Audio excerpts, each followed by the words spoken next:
میگفتم بگم نگو میره. بابا من خواستم بگم که خیال داداش زندگی همینه دیگه. حق با تو بود، حق با تو بود. آدم کساییه که دوست دارن که فراموش نمیکنن، فقط عادت میکنن که دیگه کنارشون نباشن. خدای جان محسن ناراحت نیستی؟ واسه چی باید ناراحت باشم آخه؟ دیوونه.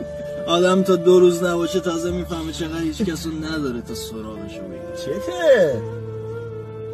پر از بغضیم ولی داریم میخندیم. شهامت میخواد سرد باشی و گرم بخندی، نه؟ کافیه یه جا دلت گیر کنه کل زندگیت نخکش میشه. نه پدر بودیم نه مادر، ولی داغ جوون دیدیم. جوونیمو مرد داداش. سلامتی عشق اولم، همیشه میباخت بگه من اولم، اما این آخری ها حقمو خورد. من زمین خوردم اون ولی برد.